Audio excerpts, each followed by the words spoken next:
Welcome everyone to this webinar on blending farmland access models, creating a cooperative community land trust. This is one of a three-part series that are all going to deal with different things that you may have seen on the description that you have been emailed. But the series title is In Solidarity, Transforming Farmland Tenure Through Community-Based Stewardship, Access, and Equity. Yeah, just a few technical things in case this is being recorded. So everyone knows that. If you can't hear for some reason, let me know. Please mute yourself unless you have a question or you're presenting. And yeah, I think that's it. Feel free to use the chat for any questions or comments. And we're not exactly sure the duration. The longest we'll go to is 3:30, but it's a little informal chat about some of the research and kind of work that Jamie and Anna have been doing at the Crows Commons in Nova Scotia. First, I'd like to introduce myself. Maybe I should have done that even before all of that. My name's John Gagnon. I am I guess professionally, I'm the farm supervisor for the YMCA GTA. And also I co-founded with Cheyenne Sundance Commons, which is an agricultural nonprofit, aspiring community land trust that works to provide land access and tools and training to aspiring farmers facing barriers to entry. And this series is being presented, excuse me, I'm also a little bit under the weather, so I may mute myself to cough, and I'll try to get out of the camera way because it's not a great look.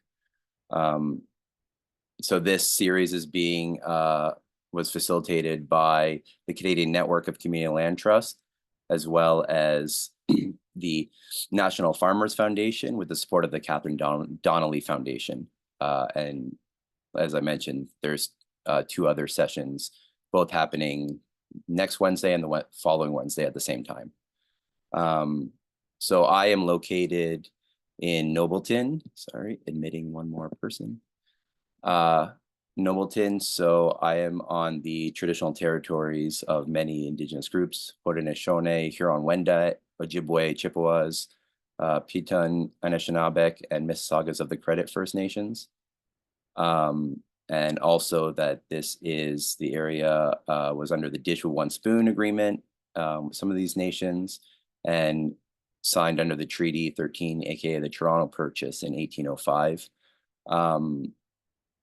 Yeah, I think at least when I've done land acknowledgements with the YMCA, I think it's important to kind of look into these agreements as they deal with collective land stewardship and the kind of divergent ideas of land and how much we have to learn and unlearn in terms of land management, ownership, and other things of that nature.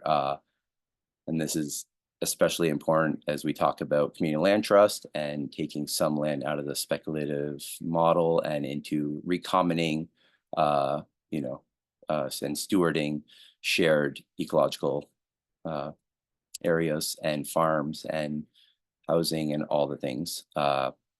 Very important. And I think we have much to learn, of course. So I think it's important to have those ideas in our mind as we continue these discussions. So feel free to share. Obviously, yeah, I'm not, the most knowledgeable. So there's always room to improve upon and to discuss these things more thoroughly, and to see where we have, blind spots and where we have room for improvement as we discuss these kind of very important things that I think obviously everyone here is quite passionate about. Yeah, sorry.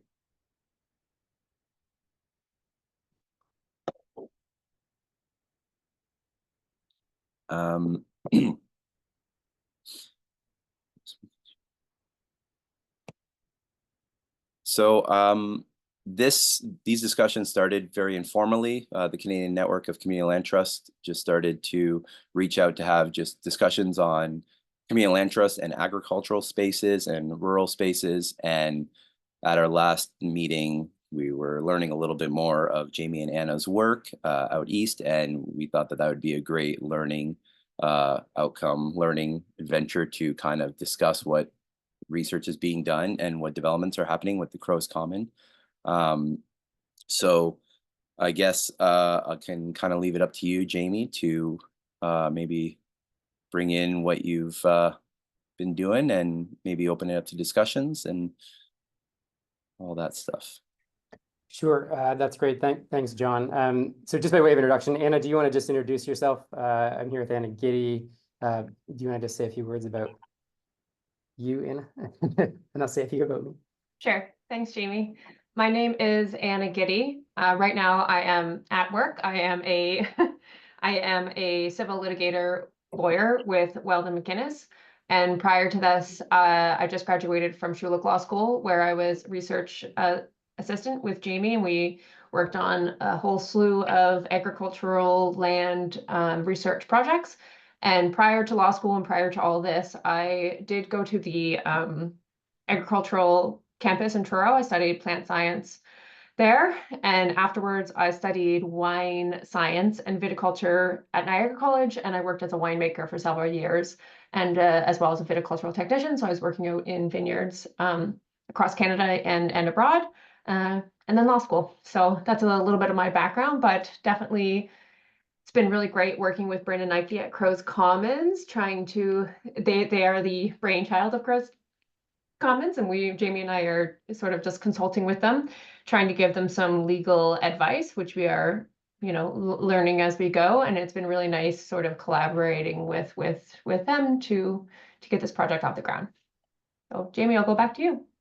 Great, thanks, Anna. I'm guessing everyone can hear okay, but if not, please feel free to just put up your hand or let us know. So I'm Jamie Baxter. I'm a professor of law here in Dalhousie, Mi'kmaq territory, Mi'kma'ki, Dalhousie University. I work on food and agriculture primarily. I'm a land scholar, but most of my work is on food and agriculture. And so these topics are, as John is saying, dear to my heart. And we're really excited to be here to talk to you a little bit today about some of our very early learnings. And I'll give you a little bit of context as to where Anna and I are coming from in just a moment around CLTs. So if I was to kind of frame the goal for today, and I think Anna and I are going to talk for just a little bit, but mostly we'd like to leave time for discussion and for questions. I would sort of say the question we're asking and still asking in some senses, can CLTs, community land trusts, work for agriculture in rural communities in Canada? And we're going to give you primarily a legal perspective on some of our thinking about, that on the basis of our experience to date. But because this is largely early days, both for us and I think for the landscape of CLTs in ag in rural spaces in Canada, I think there's still a lot of good, kind of questions and early questions to be asked. So before we get going, I thought I would like to do two things just to get a sense of the room, because this is the first of these webinars. One is if you could just pop your affiliation at some point during this talk in the chat, just one sentence or line where where you're coming from, who you work with or for, or otherwise related to this topic. That would help us just to know who's in the room. And then if I could ask for just a quick show of hands so that I don't cover ground that folks already know about. Can you just put your hand up if you know what a community land trust is, just in its basic form, not about ag CLTs, but just if you know what a CLT is, just put the hand up in either on video or on the responses, and then I'll know not to say more than I need to.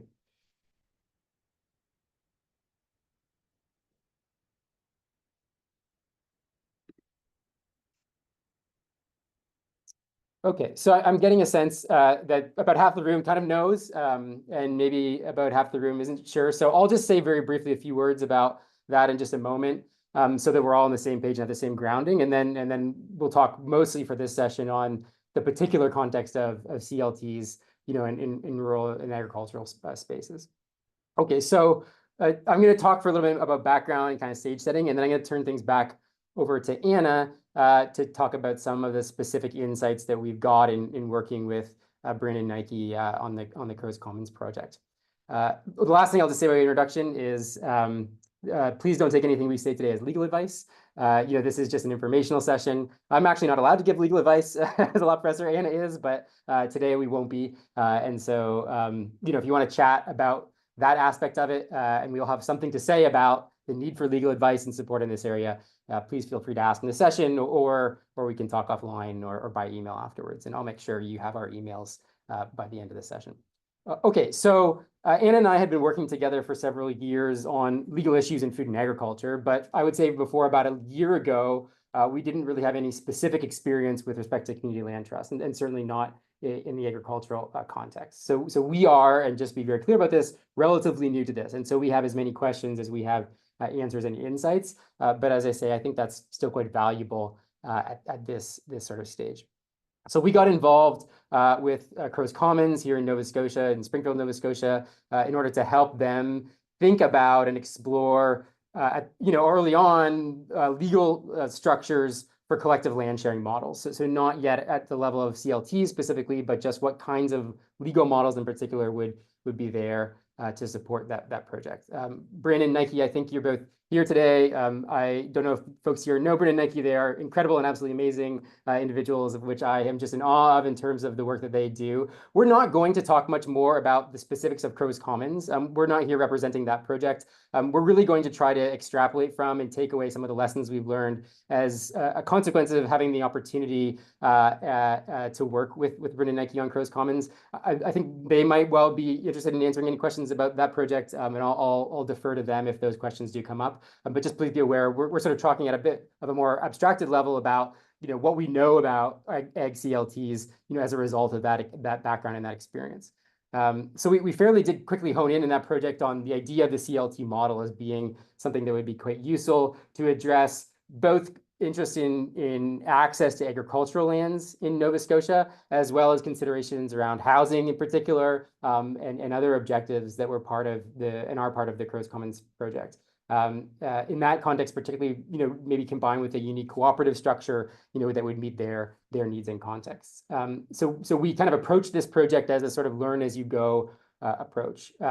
One of the key messages that we're going to try and leave you with today is that, expertise to build community land trust for agriculture, I think it's fair to say, doesn't exist in any one place in the Canadian context. It's if these are going to be models that are going to be useful for farmers and for agriculturalists, it's going to require, a big part of that work is going to require some dedicated effort to identify what kinds of expertise are needed. And here I'm thinking primarily about legal expertise, but of course it's not limited to legal expertise, and how to leverage different people and sources and link them together. And when we look elsewhere, and I'll talk a bit about this as well, when we look elsewhere in the world where this work is being done or is maybe a bit more far advanced, that idea of identifying expertise, finding support, and building those networks seems to be absolutely crucial.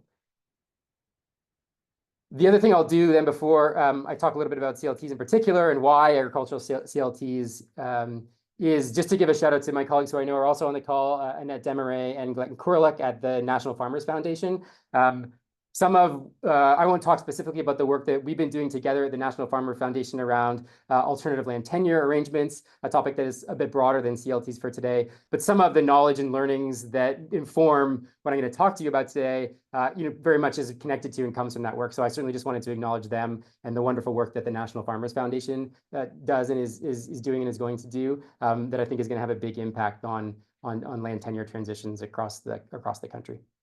Okay, so the preliminaries out of the way. Let me just say very briefly, what is a CLT? For those of you who aren't familiar with that, and some of you likely will be maybe more intimately familiar with CLTs, for example, in the urban housing context than are either Anna or I, but very broad strokes, we tend to think about this idea of a community land trust as an alternative form of land holding, land ownership, land tenure, as having sort of four different components. One is that the title to the land, instead of residing in an individual owner, resides in or is held by a nonprofit entity who holds the title to the land, owns the land, and manages it in the long-term interests of the community. Okay, so that's feature number one.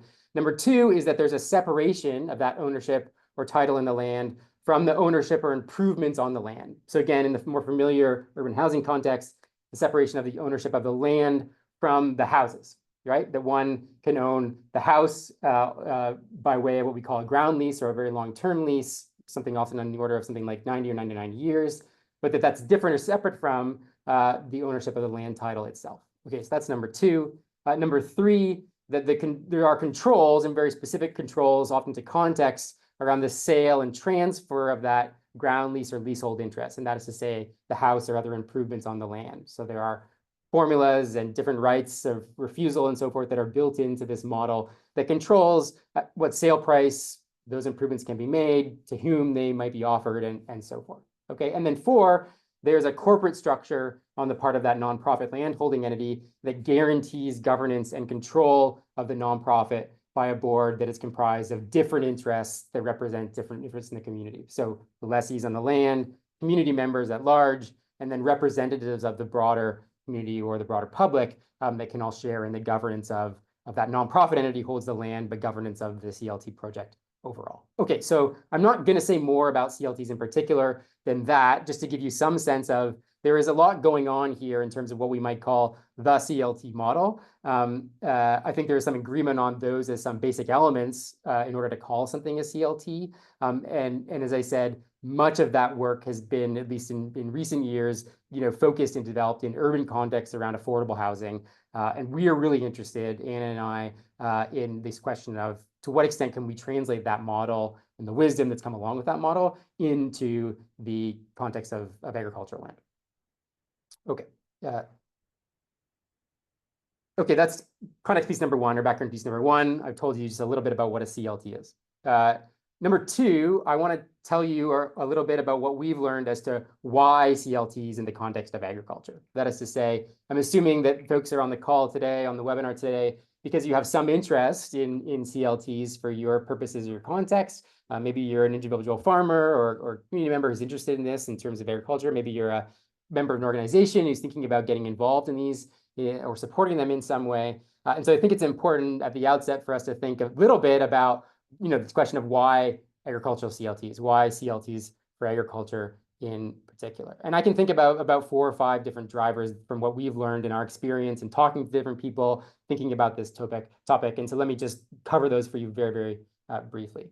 One is the crisis in farmland affordability and access, right? We know that the price of farmland has quadrupled in the past couple of decades. There's an increasing financialization of farmland that has contributed to those rises in prices and the general unavailability of land, particularly for new farmers. And there's the need then for land models that can provide more affordable access and, importantly, sustain that affordability over time in the face of what seem like increasing land pressures. Okay, so farmland affordability are one likely set of drivers around this question of why agricultural CLTs. 2 is the context of farmland succession and farmland transitions, right? The need for land models that it can address the needs of current farmers who are looking for a succession plan and don't have one in order to preserve their land as a working farm, and something that allows them to potentially age in place and sustain connection to land into the next generation of farmers. Okay, and I think a really important feature of this that sometimes gets overlooked in the drive toward farmland affordability and access, particularly for new farmers, which is hugely important, is also the role of existing farmers and the care and concern that we have for those farmers in terms of transitioning, as it were, out of farming.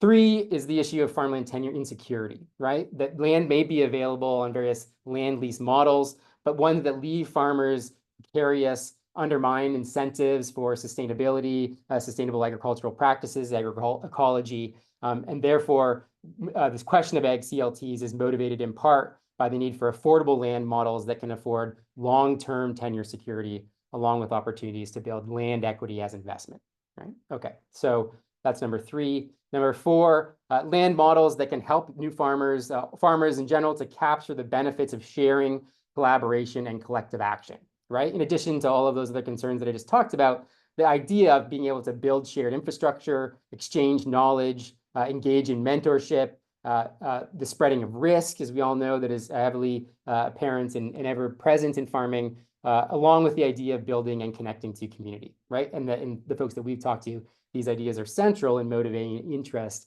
in CLT as an alternative land model. 5 the drive towards social justice and land justice. I think it's really important to note here at the outset that CLTs as a model, even before we get into the urban affordability environment, was a model that was developed by Black communities in the rural South. And we know that there are persistent and deep racial inequalities in some regions in Canada with respect to agricultural land ownership, as well as in the composition of farmer demographics. And that some are looking to CLTs to meet these considerations around distribution, social justice, and land justice.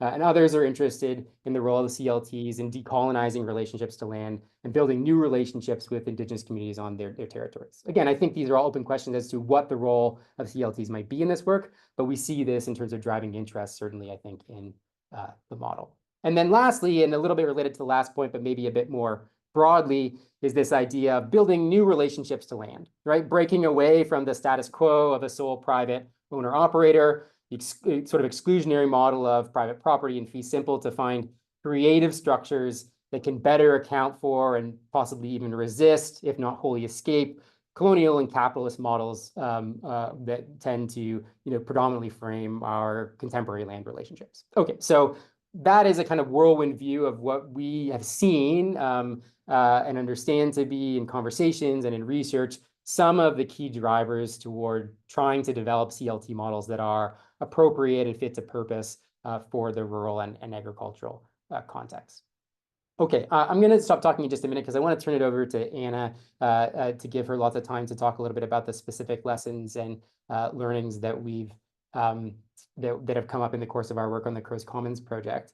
But I will just say a few more things about the context of ag CLTs in Canada. One is that I think it's fair to say we have very few, but some working examples of these CLTs in the agricultural context in Canada. And so part of the question that we've been asking, and this is again related to the work that I've been doing with the National Farmers Foundation, is where else might we look for some wisdom, where else might we look for some the models and some precedents, as it were, to develop these agricultural CLTs. And our main emphasis to point has been certainly looking to the United States, where there's a much longer history of I think CLTs in general, but also agricultural CLTs in particular. And there, what we were seeing, and I thought this was kind of helpful for folks to think about, I think is we might say sort of two main types of these community land trusts that are being developed to meet the needs of farmers. One is very localized examples, and a ton of diversity here in the structure of the models and who's involved and why and what's motivating them, that are organized by local residents really to meet these specific needs, often around a particular or single piece of land. Okay, and sometimes they begin with this single piece of land, and then they spread or build upon that initial experience, but they're sort of heavily localized. The other type that we see, and there's not a strict division between these, but I think it's useful to think about this, are those sort of nationally and regionally supported initiatives. And there are a few larger organizations with national or multiple statewide reach, particularly in the US, that have really devoted themselves to facilitating the creation of what we might call an agricultural CLT, although sometimes they're not called that. I think there's a lot of terminology here, not necessarily specific to CLTs, but that capture the basic essence of the model. And that those national organizations play a really key role in, for example, accepting land donations, funding campaigns, and then sometimes transferring title and control to local entities and working with those local entities on an ongoing basis to support their own needs and development. Okay, and so thinking about where these models come from, again, this idea and theme of what we need to support them seems to be really critical when we look particularly south of the border to the United States. And I think those will be key ideas for the success of the CLT model, the ag CLT model here. The very last thing then that I'll say, and by way of context and background before I turn it over to Anna, is I think this caution that I'm increasingly sensitive to and aware about is the caution against a one-size-all-fits model. And I think, to be quite honest, there's a certain tension here with calling something the CLT model, listing, as I've done for you, the 4 key features of a CLT at the beginning of this talk, and then saying, this is the model, the alternative models that farmers need and should consider, if they are pursuing any one of those objectives that I talked to you about a little bit earlier. And again, the learnings that we have from our own research and in our own conversations and discussion is that I think there's a movement away from thinking about one kind of model as being appropriate to agricultural land transitions, and to think a lot more fluidly about the different tools that are available to folks to assemble something that is really responsive to the needs of particular local communities, even if those are supported regionally, nationally, and so forth. And so I think we should just be cognizant of that in a conversation that is framed around CLTs. I think it's a very useful place to start, but I think the overarching movement of the community of interest here is toward thinking about all of the different components that might go into transitions around agricultural land, not to be too boxed in by definitions, which tend to be a little bit loose anyways, and to think from a kind of functional perspective about, what folks actually need on the ground. And then, for those of us who are lawyers or other so-called experts who are coming to this with a kind of technical perspective, to leverage the tools that we've got in order to meet those needs. And maybe that ends up looking like a conventional CLT at the end of the day, but maybe it also looks like something that's quite different. And I think we are open to and should be open to that as we sort of go ahead in this journey.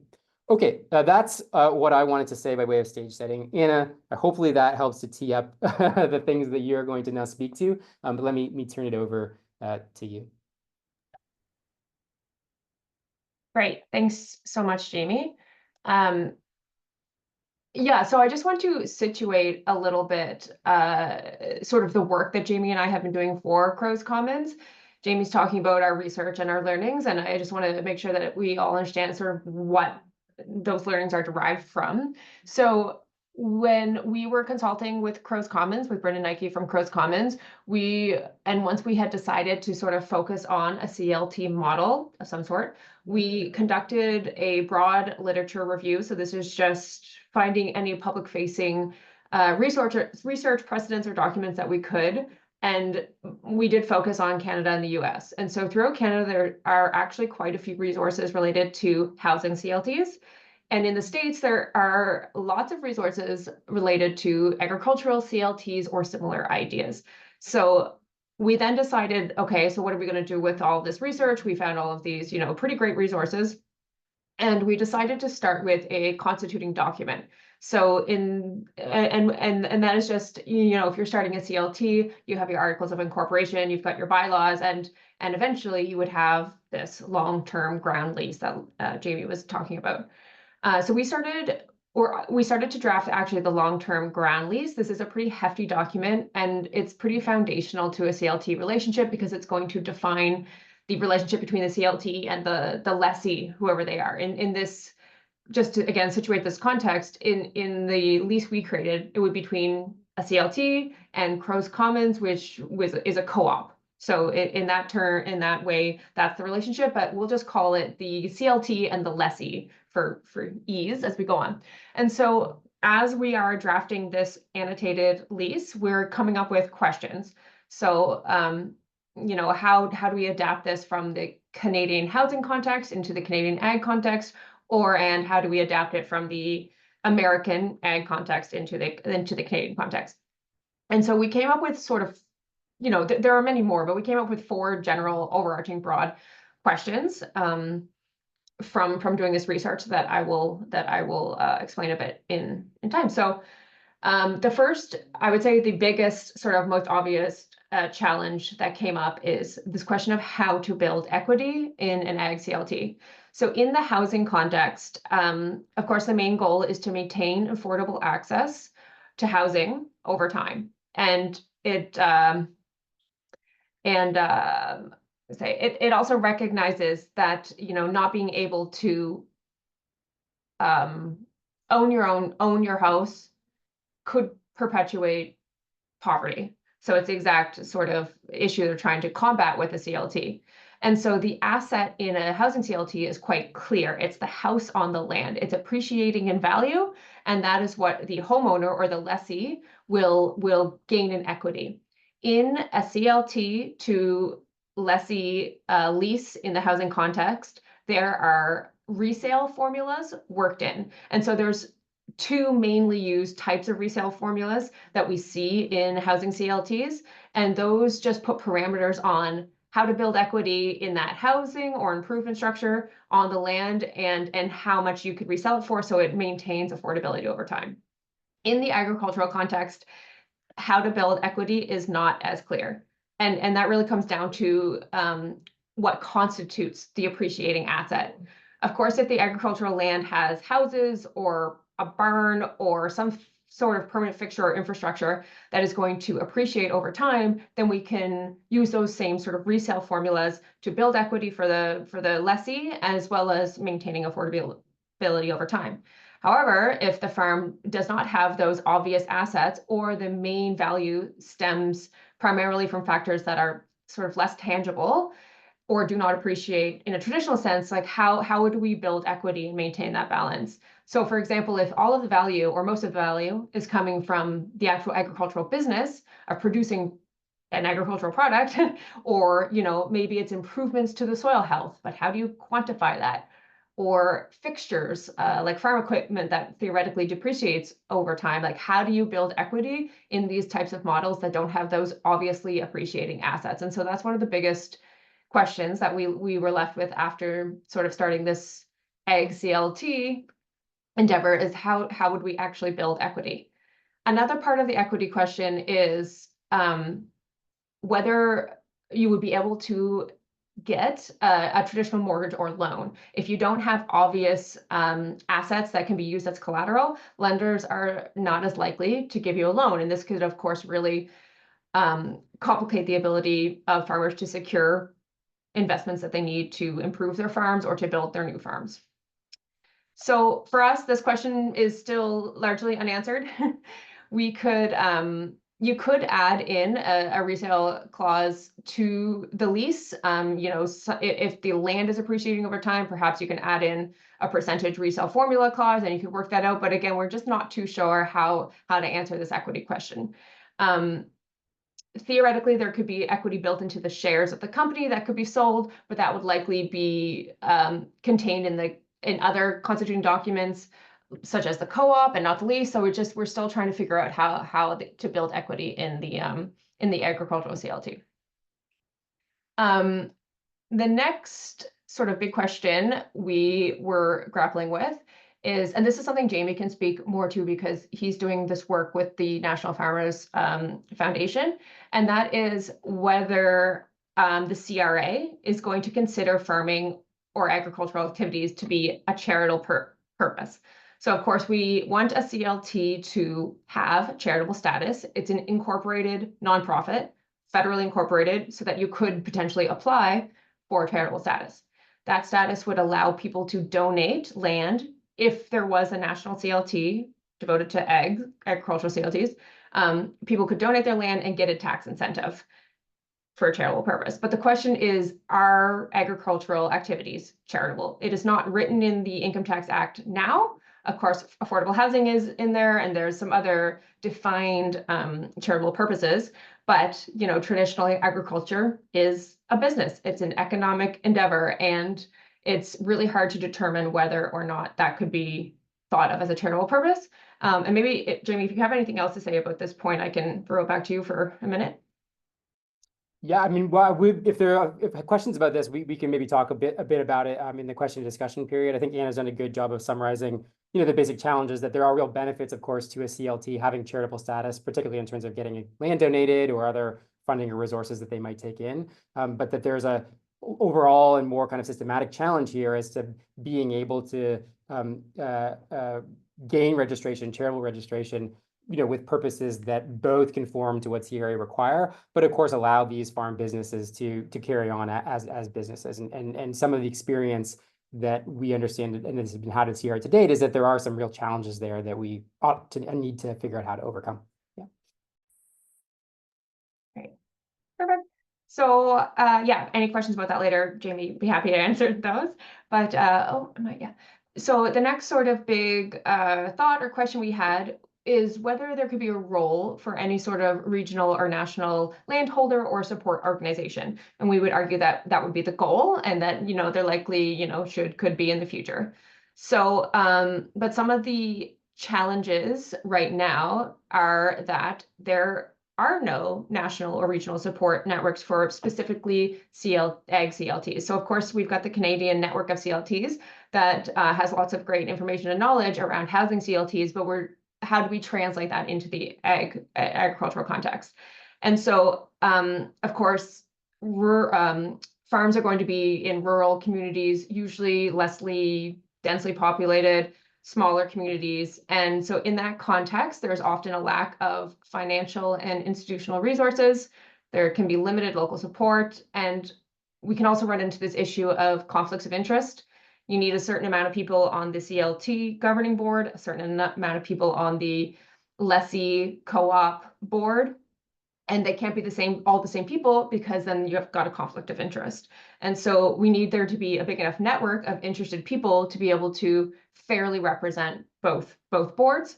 And so we're thinking that there are some, a range of support services that a national or regional CLT body could provide, including legal advice, strategic planning, training, funding as well. Often national CLTs will help with the process of developing the CLT larger, so taking in usually donations or land in whatever way they're being given it, and sort of allowing smaller entities across the country to manage them day to day.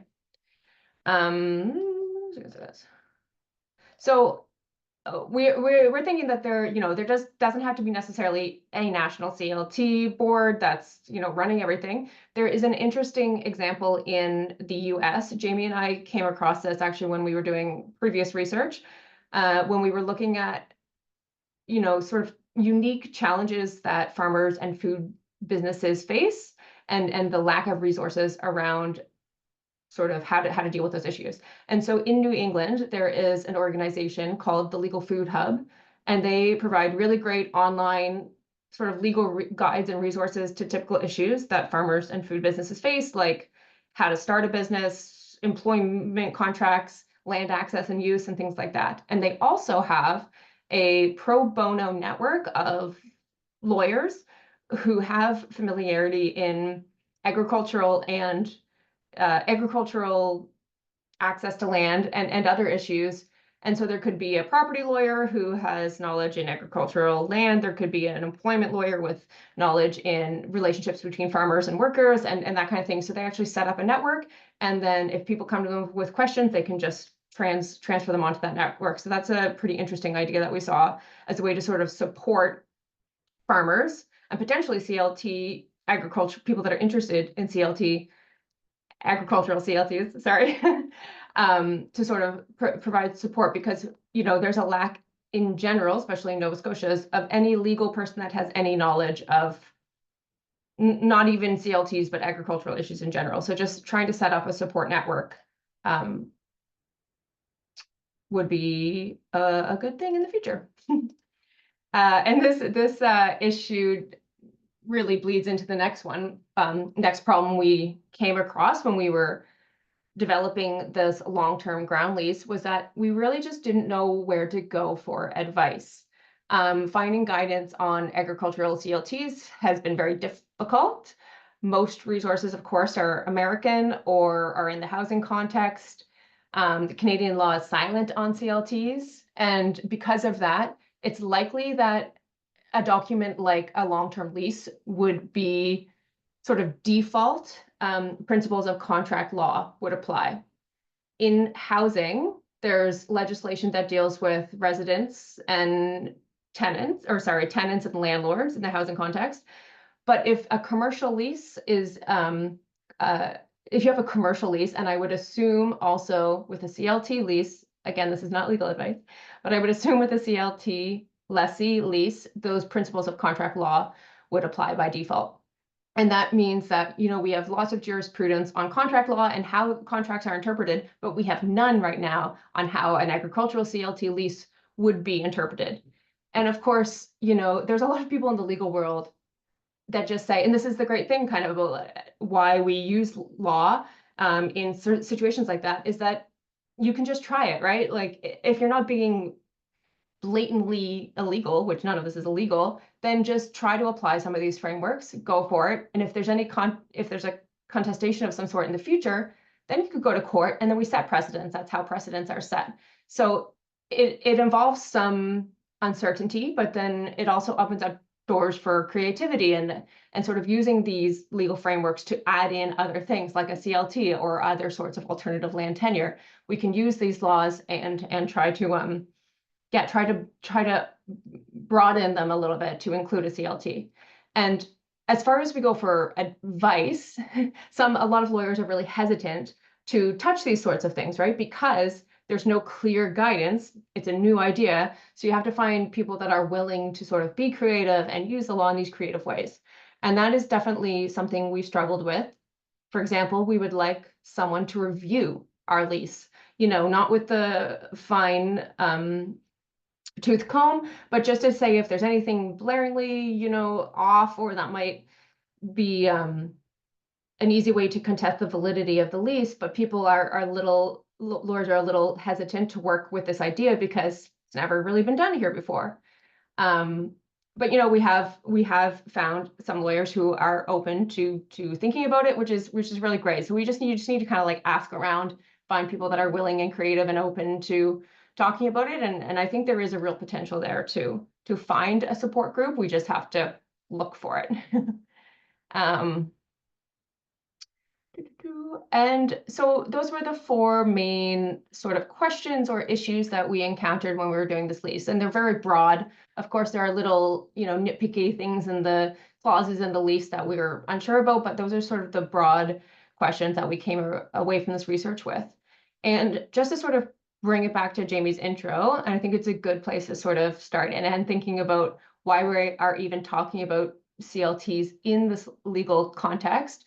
Of course, CLTs are an unconventional approach to land, as Jamie was mentioning, to land ownership. And so why apply this very conventional sort of concept as the law? And so Jamie talked about those 5 points he mentioned, farm affordability, succession planning, tenure, security, and all of those. And I just want to add, excuse me if I repeat some of them, but just a little bit more to that, because I think it's really important about why we're even talking about this. So my first one will be land ownership and protection. A legal framework helps CLTs establish clear ownership and governance structures for the land.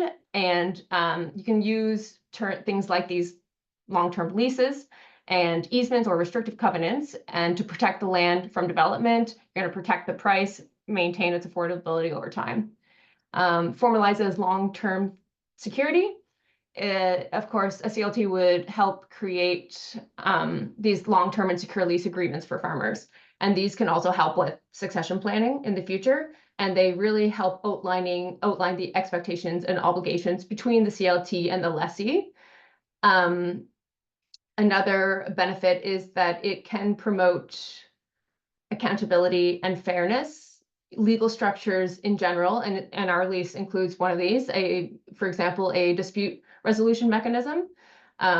So it again provides a guideline on how this relationship will be governed in the future, and hopefully would promote transparency, defines our roles and responsibility.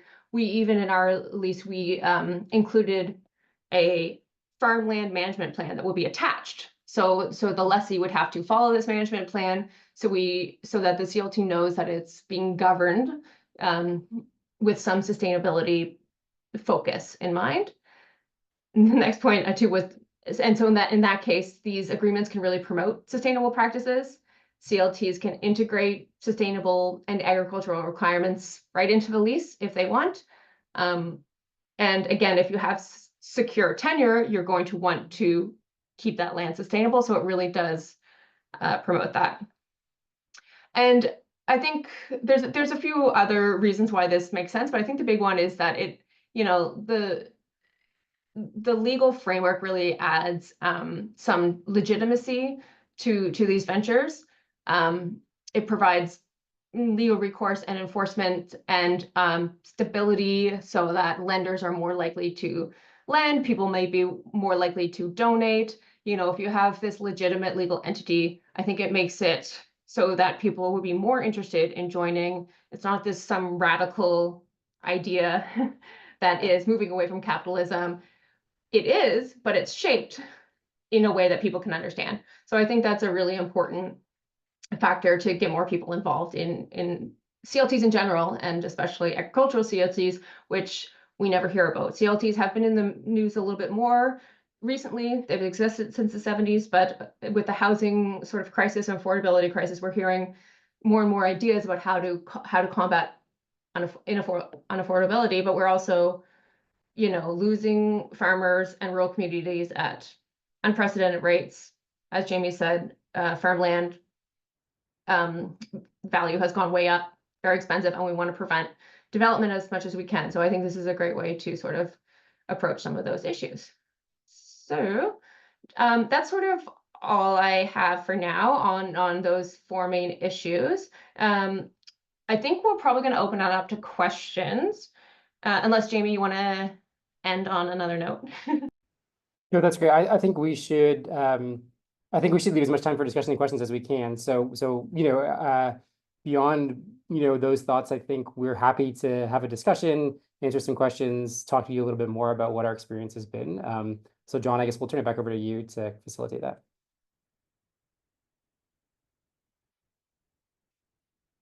Yeah, thank you.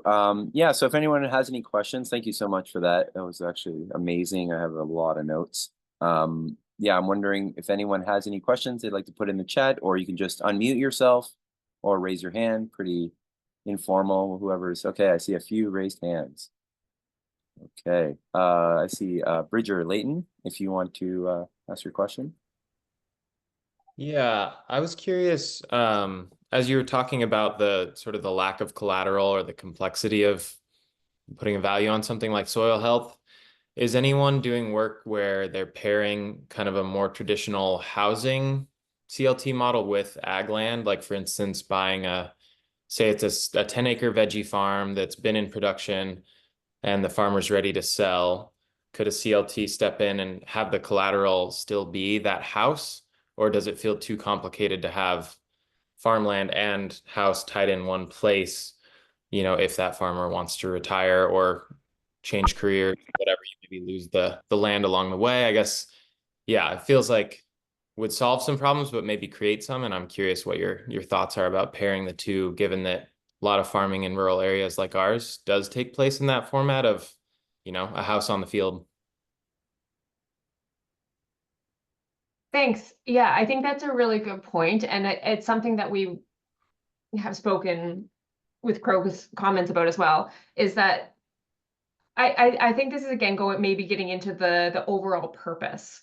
So if the overall purpose of the sort of overarching CLT is affordable housing, and you've got one house, you know, with a farmer's family in it on an agricultural land, I'm not sure how interested they would be, because that's why we see housing CLTs in urban centers.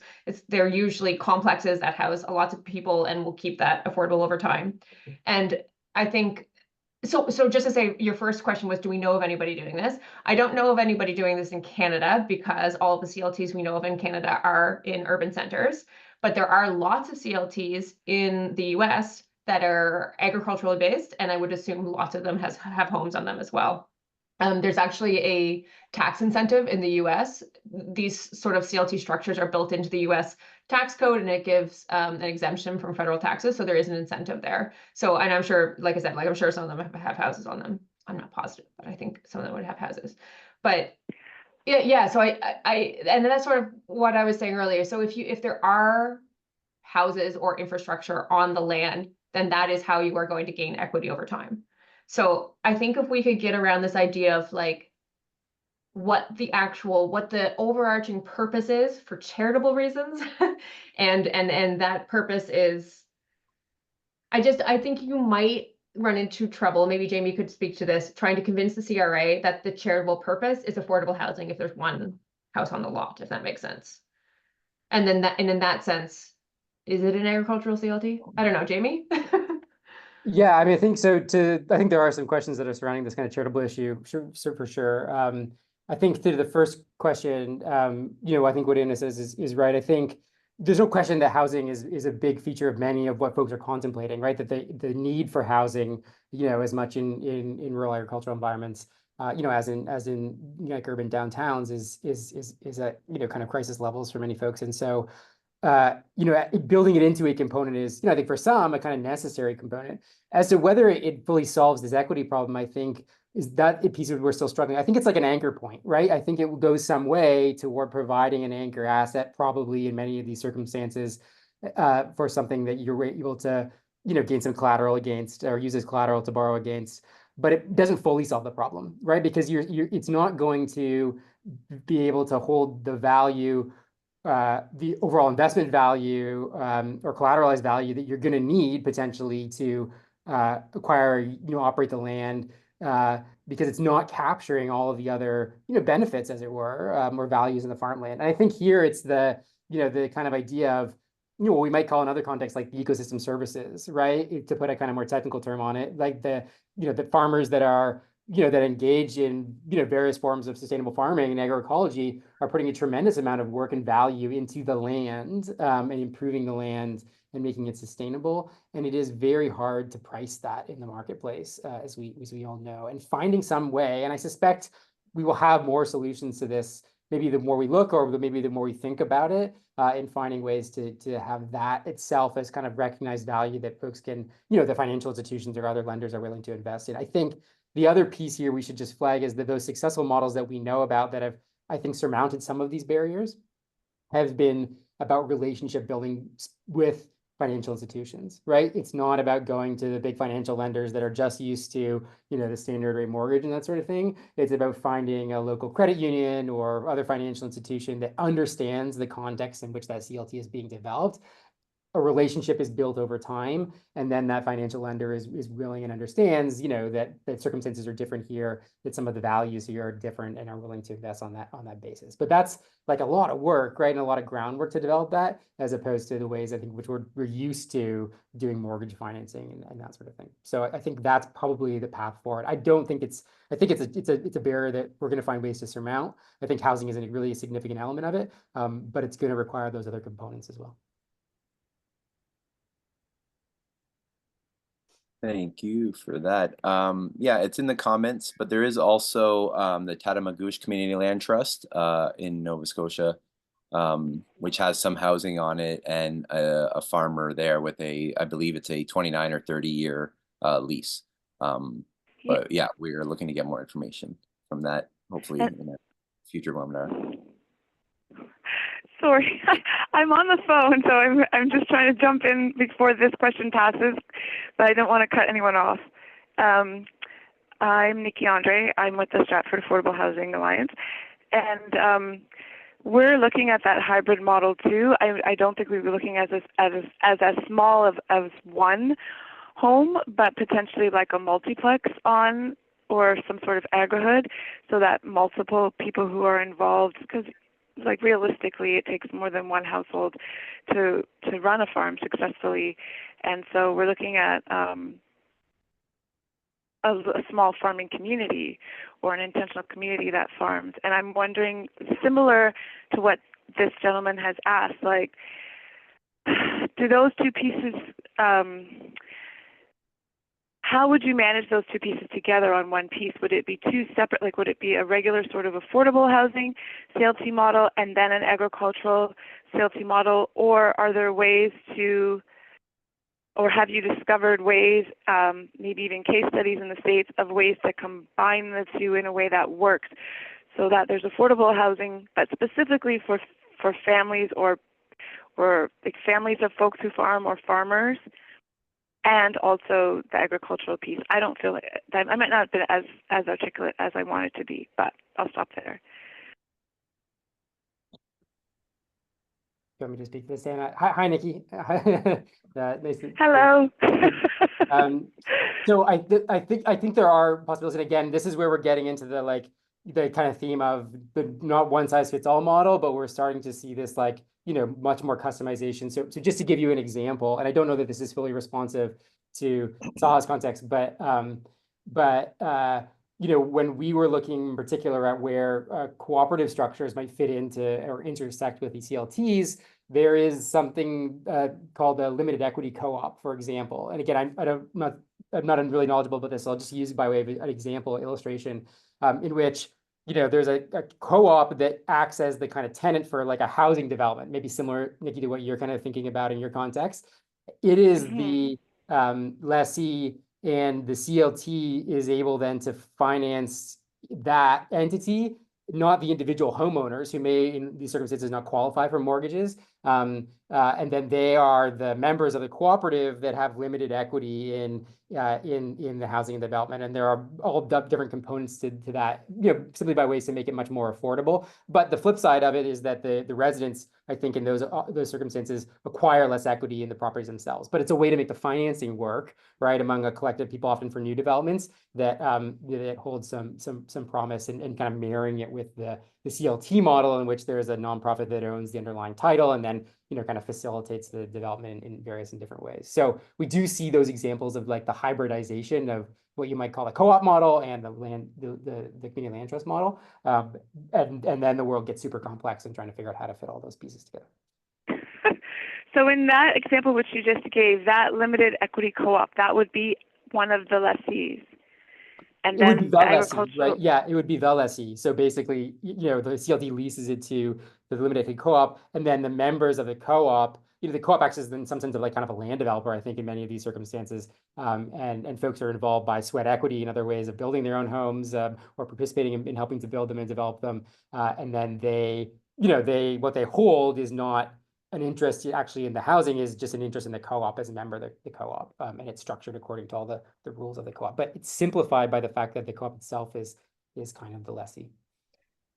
And I'll just add a little bit to that, and we'll just first the co-op piece as well. You can gain some potential value in the shares of a co-op. So if the members are buying shares rather than a piece of the actual building, then there's a potential for share value. But I'll just add to, as I think there's a question of scale here. Like, I think we're talking about large scale farms where most of the value is coming from selling agricultural products versus, an intentional community with a complex on it and a farm that's sort of self-sustaining, that's sustaining that community. And again, no, there's not just two options. It's not just housing or agricultural, but I think if you want to think about them in those sort of two ways, where an agricultural CLT and sort of the questions that we're looking at are these larger scale farms that are selling essentially a product, and how do you get value in that, where most of the value is in the business, versus,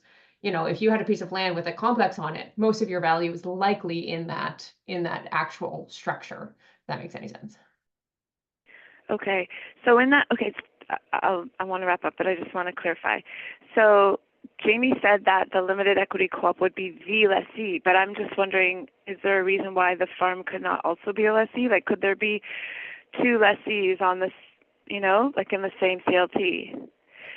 Yeah, that's a good point, Nikki. Yeah, So and your example, and most examples we saw are actually not the hybrids with farmland. They're actually focused on housing. But sure, you could have multiple lessees, that maybe try to split those in different ways, because in that case, presumably the mortgage financing isn't so much of a hurdle. Internally among those lessees with the CLT, they could work out arrangements in which, their contributions were defined and their takeaways were defined and stuff like that. So, and again, I want to make this clear that this is not legal advice, but my understanding is that one property can only have one lease. So you can have different lessee names on a lease, but you can't actually have two separate leases for one property. So if you were thinking, the CLT owns the land and they're going to lease it to the co-op, and they're going to lease it, which is a housing co-op, and then they're going to lease it as well to a firm, I don't think you can do that. I think there can only be one lease on a parcel of land, on a PID. Okay. All right, that's good to know. So could you then sever it into two pieces? But it would have to be two separate entities, two CLTs that were working collaboratively. I believe it would have to be two separate PIDs, whichever the parcel identification. What does PID stand for? Jamie knows. All right, thank you so much. I can't remember. It stands for something, but it has to be two different parcels. Yeah. Okay, got it. Thank you. Hey. I think it's just parcel ID. Parcel ID. Yeah. Go ahead, John. I know Hubert, your hand up with the question.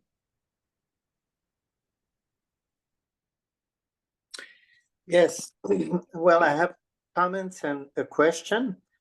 My comment is about getting charitable status for CLTs. In Quebec, we are two organizations that got charitable status on the base of land trusts that are very similar to CLTs. One is an actual national, provincial based land trust that has been put up by the union, the UPA in Quebec, and Fonds d'Action, which is a workers' fund. And the other one is Protecteur, which was a nonprofit organization devoted to create CLTs in Quebec. And we also got the charitable status, and the way we got it was not based on environmental purpose or educational purpose, although we put that in our demand, but it was based on a criteria we didn't know before, which is the development of an industry, which is agriculture. So when we learned about that and we put that in our answer to the first refusal we got to get the charitable status, then it was evaluated by a committee because it was not a standard, and we got the charitable status. So I think it could be done anywhere in Canada the same way. I don't know if just the development of agriculture would be sufficient, but to add to that environmental purposes, biodiversity, community well-being, educational things is probably enough to get the charitable status for any CLTs in Canada or nonprofit organization that work with CLTs. So that was my comment. For the question, here we have some of the CLTs that were created that work with lease, but we have others that work with superfishery ownership. I don't know if this is same term in English Canada, but it's just like condos, which means that the CLT owns the whole land, but the farmer owns whatever is on that land, which means housing, other buildings, equipment, and all that. So by doing that, the owners has equity with the buildings and its own business. And to be able to use the land, we have a contract, a convention with that owner that specify how he has to use the land, which means basically that he has to farm agroecologically for the community. There can be, different things in there, but this is the basic thing. And we think this is the best partnership because this way the farm has its own property. There are also, we've put some clauses in the convention between the trust and the superfishery owners, so that when they resell, they cannot use the fact that they don't own the land to raise the price. So we've put some teeth in there so that they cannot speculate on the fact that they are on the trust. So this is something maybe to look also as a possibility for the farmers to get access to the CLT. Just for the purpose of everyone here, next week we're going to give a talk, next webinar, on what we develop as a model in Quebec. So there's going to be much more information, but I don't want to get into that today. I was just going to make a plug for you, but thanks for doing that. And I should have said, just before I get to your specific points, should, by way of preface for our remarks, that what we know and in our own experience really comes from the common law jurisdictions in Canada. We haven't looked in any detail at, and I met Hubert through this group just a while ago, and I'm really excited to learn much more about what's happening there, because it feels to me, just even in our early and brief conversations, that there's just a tremendous amount to learn, despite the difference in legal context. And I think that those are sort of translatable. So in any case, I would just encourage folks to go to Hubert's session next time, and I'll be there, and I'm really looking forward to learning all of that. And in some ways, it feels, the more that I learn about it, that we are Rig Junior in figuring that out. So thanks for those comments. Just on the particular point there, we should talk more about the charitable purposes piece. I'm interested in the details of that, as to the nature of the organizations that you've been able successful in requiring charitable status for. We certainly have some examples of organizations who have been unsuccessful in various ways in trying to get charitable status for these kinds of models, if not a CLT, so-called in particular.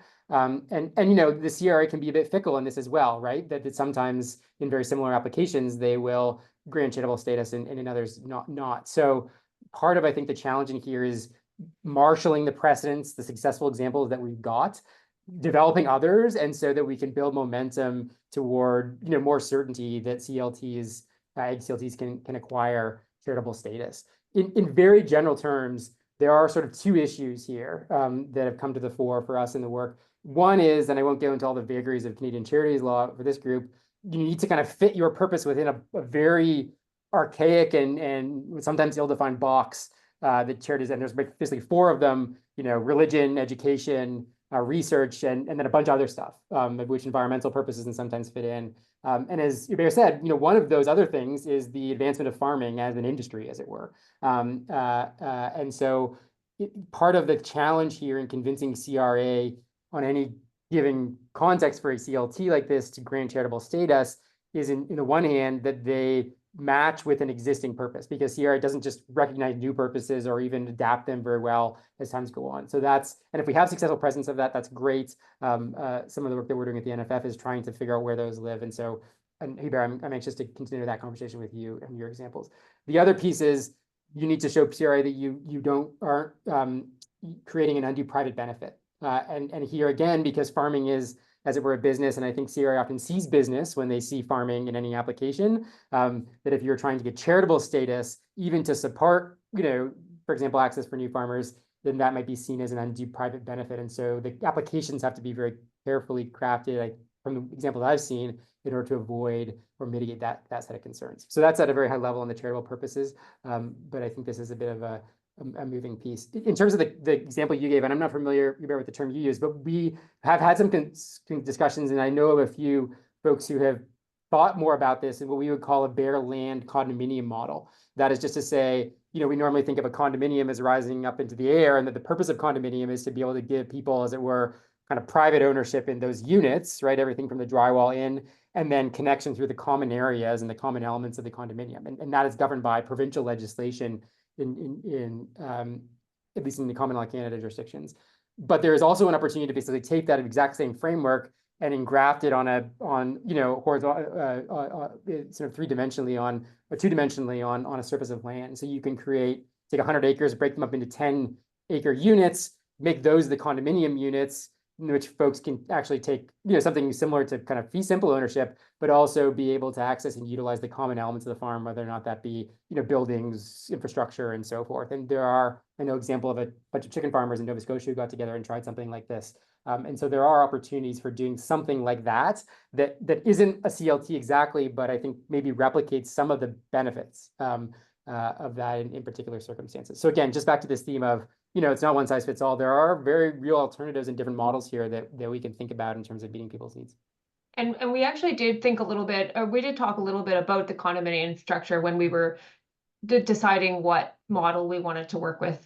And like Jamie just said, there are ways to modify and adapt condominium laws to do a very similar thing. You can make, the bylaws of the condominium for, the purpose to be for long-term affordability, and you can mimic a lot of the sort of ideas of a CLT. And I think one of the reasons maybe we moved away from the condominium sort of structure is just how they are perceived in the public. I mean, traditionally condos are used for profit, and the CLTs from their get-go have the sort of goal of affordability and perpetual affordability built right into them. And so condos certainly can be used with some legal rigmarole. But we also, again, as far as the sort of public perception, and if we want to of these things, the public might not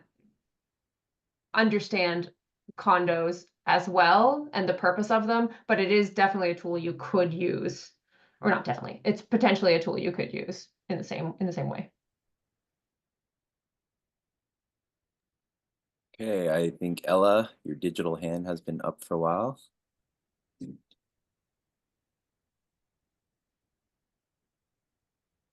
With Hearts Content Organic Farm and Langford Conservancy. And so through Langford Conservancy, we developed a model. We were trying to buy back my mother's farm, and we put in a model.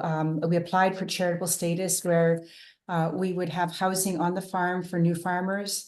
You could have a machinery co-op or a marketing co-op, and the CRA refused us. They said that the new farmers could make money, so therefore it's not charitable. So that's what you mentioned. You just mentioned something about, yeah, you can't create a undue private benefit. So what they said to us is the new farmers could profit, and therefore that's not charitable. We appealed, we tried to rework it. We also do education through the Langford Conservancy. We're not a charity, but we're an evolving land trust. Yeah, we had no luck with the CRA at all. So right now we're working with a lawyer, and we're looking at our own farm. We have about 57 acres. And so we're looking at, she's advising us to form our own charity. And then from there, so we welcome any ideas. We've been working on this for 10, 12 years. And the question I have is, how do you define a house? I know that whole village in Ontario has one stove in a common area with multiple residences. And so they're defined as one house, but they were able to have multiple living units. That's in Ontario? But you were also speaking about dividing up a farm. I don't think you can divide a farm. Yeah, you can't sever in Ontario. You can't sever multiple farm sections. So we just thought we'd see where we've been at. This is really good information. This is lovely what you're doing. Thank you. Thanks. Thanks, Richard and Ella. Richard, just to the last question. I mean, I take your point or your question as to say, there are probably lots of the devil's in the details around how developments might be defined for some of these questions around, what you could develop and how you could, whether or not at all you could sever the land. And certainly, as you say, and certainly in the current political environment, restrictions on subdivisions and so forth are in themselves very real challenges. So I don't have a good answer for you in terms of how to define that or what's possible. I mean, I think part of the discussion here today is we need some more thinking and examples of how to kind of hybridize, one might say, farming and housing to fit it into the features of the CLT model, and that seems to me like a real focal point. On the charitable purposes piece, let me find a way to connect with you folks offline, because I'd be really glad to talk to you about the process you went through and some of the work we're doing if we can support you in any way. But I'll leave that for like an online conversation and find a way to follow up with you. Thank you. Thank you. Okay. I think McGregor, I'm going to read a question that's in the chat from McGregor K. Would you consider an effective workaround using the farmland for multiple farm businesses and also housing for multiple people? I'm thinking of something similar to Beatbox Farming Co-op outside of Ottawa, where they are multiple farm businesses on NCC land.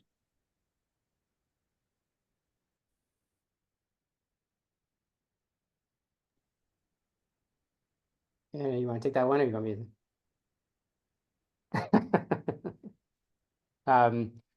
Again, I mean, I think this is really similar to the theme we've sort of been talking about, right? Like, in some ways, the kind of basic idea of this CLT model in, in one entity holding the title and then making that available to multiple parties in some way is kind of baked into the model. Exactly, how we do that given some of the constraints that we might face. And of course, this might also vary, provincially and by way of jurisdiction. So it can be quite hard to generalize.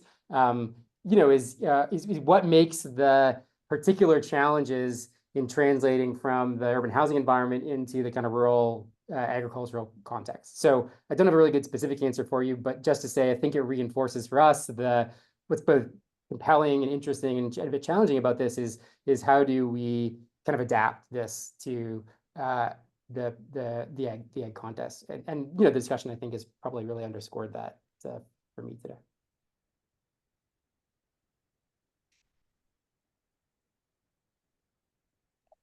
Yeah, and I realized I said earlier that I want to backtrack a little bit, that you can't have two leases or multiple leases on one piece of land. And I want to clarify that I meant like over the exact same area of land. So you could have multiple, like I think you're saying there's different businesses. And so theoretically, if the CLT owned the land and there were 2 or 3 lessees, so 2 or 3 co-ops doing different things with the land, if they were different areas of that same land, they could be different leases, but they just couldn't cross over one another, if that makes sense. I don't know if I'm explaining that correctly. They'd have to be defined areas on that land to have their own separate lease. And so I don't want to speak for Crows Commons, but I think one of the ideas potentially was, they would have a co-op that would have their own bylaws and their own sort of like niche purpose. But potentially in the future, if there was another co-op or another group that wanted to lease a different part of the land that had, overarching similar goals, but a separate and unique sort of purpose, and then they could have that, they could lease that area of land. And I see Nike is here, so maybe you'd like to speak to that as well. But I feel like I'm not being very clear on that, but let me know. Yeah, I can jump in and just talk a little bit about our approach, because I think some of these questions are the things that we've also been grappling with, trying to figure out both wanting to do housing and farming on a piece of land. And so our approach at the moment is that Crows Commons is a nonprofit co-op. And so additional housing that will be developed here will be nonprofit cooperative housing, and the farming will be done by co-op members. And so if our ultimate goal would be that if Crows Commons could become a lessee of a larger land trust. So we are not at the moment, but that would be a goal for lots of the reasons that Jamie and Anna have been talking about already. But that the nonprofit co-op would be the lessee to the CLT, and the farming would be done by cooperative members. So they would have an agreement with the co-op itself for the land use, and similarly to how a co-op housing works. So hopefully that clarifies like how we're approaching some of these kind of complicated pieces. And also I'm Bryn, Nike's my partner. Thanks, Bryn. I feel like that was a really good explanation of what I was trying to explain. Thank you.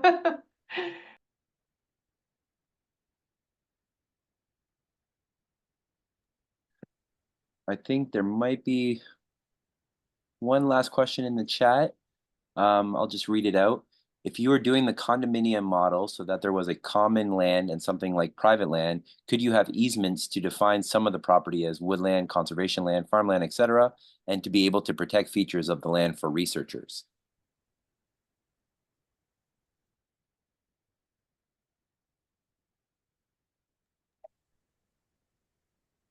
I can try. I will say I don't really know. I don't know very much about the condo model in general. I'm just trying to think straight off the bat. You could, I see no reason why you couldn't have an easement to define some of the property as woodland. I don't know. Jamie, do you know? Well, if I can answer for Quebec, yeah. And actually I looked while I was listening. It's not called condos. The translation for propriété superficielle is superficies. I don't know if it's a term you know, but we do when we have a superficiary owner over the trust, we have in that convention easement that give some right of that farmer on the part of the land he will use to for his operations, and there can be some part of the land that is protected for environmental purposes, and this will also be included. So we can do, we have done many distinction in that convention we do with the superficiary owner here. So I don't see why it couldn't be done elsewhere. Thanks. And that actually reminds me, when I was looking at some of the agricultural CLTs from the US, some of them did have conservation easements attached to them. And so those were defined in the lease and then just, attached as an appendix. And so there were examples in the US anyway of CLTs using easements for portions of their land.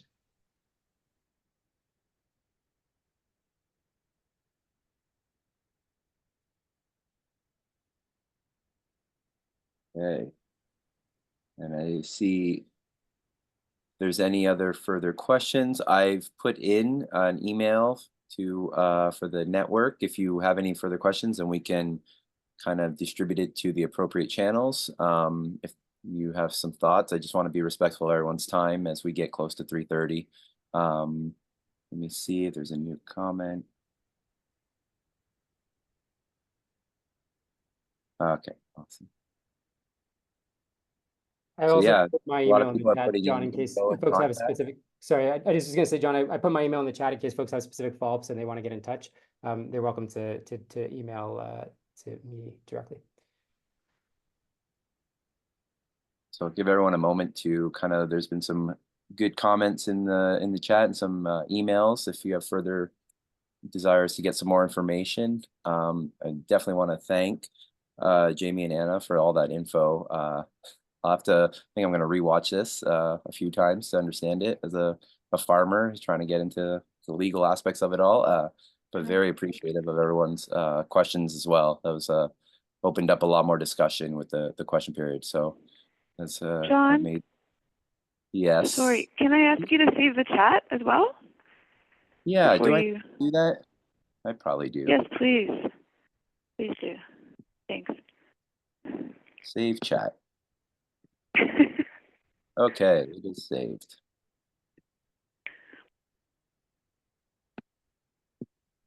Okay. So thank you so much, everyone. I think we could end it. There's as I mentioned, there's some emails there, and we can definitely make the chat available as well when the recording is made available. And of course, this is the first of many 2 more we have after this, both happening Wednesdays. So next Wednesday and the following Wednesday, same time, 2 p.m. to 3:30 Eastern.